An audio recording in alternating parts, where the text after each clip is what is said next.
You're listening to In the Pod, Soybean Updates, a weekly trek into the latest soybean information from NDSU Extension.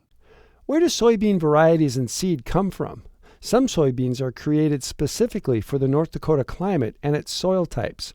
Here in North Dakota, we have Carrie Miranda, NDSU soybean breeder. Carrie, could you introduce yourself and tell us what you do?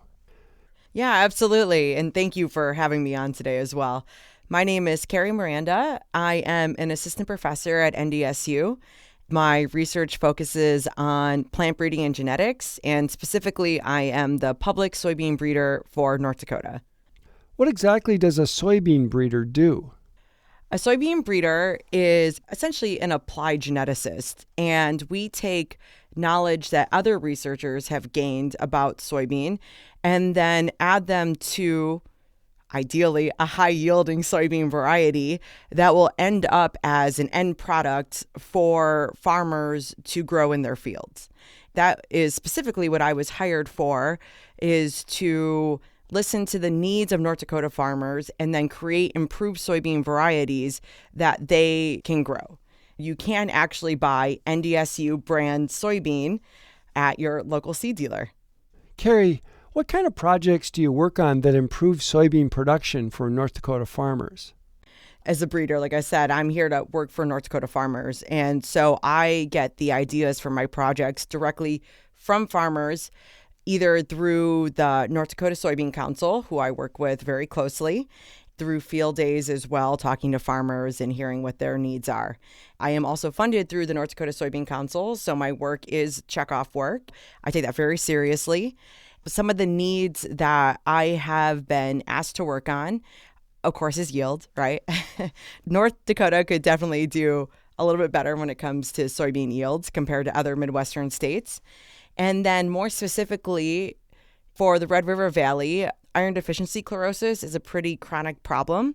I'm working on a couple projects, working with a soil scientist to understand the correlation between soybean genetics, IDC tolerances in soybean, and then different soil chemistries as a way to help mitigate some of those pretty detrimental effects of IDC. Also, understanding the genetics of IDC tolerance as a whole, hopefully to optimize something that would be specific for North Dakota. Because we have found that IDC is not the same state by state, which means the tolerances that we need might not be the similar state by state. Additionally, I've been asked by the Soybean Council to work on drought in the West. Soil conditions are different as well. And so I'm working on developing soybean varieties that can tolerate less water during their growing cycle and still keep somewhat high yields.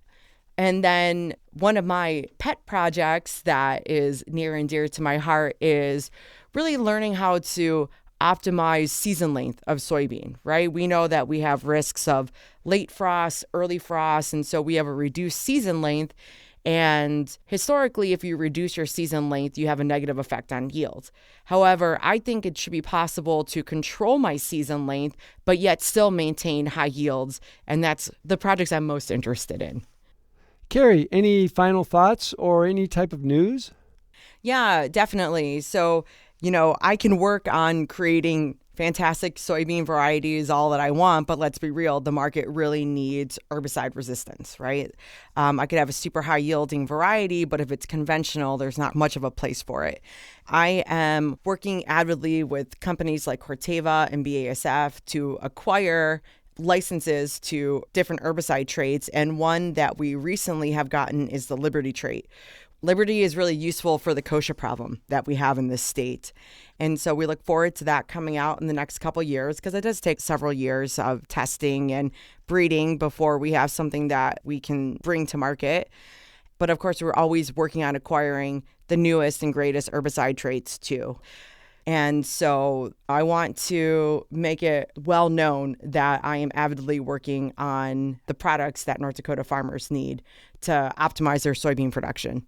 Thanks, Carrie. Our guest has been Carrie Miranda, NDSU soybean breeder. You're listening to In the Pod, Soybean Updates, a weekly trek into the latest soybean information from NDSU Extension.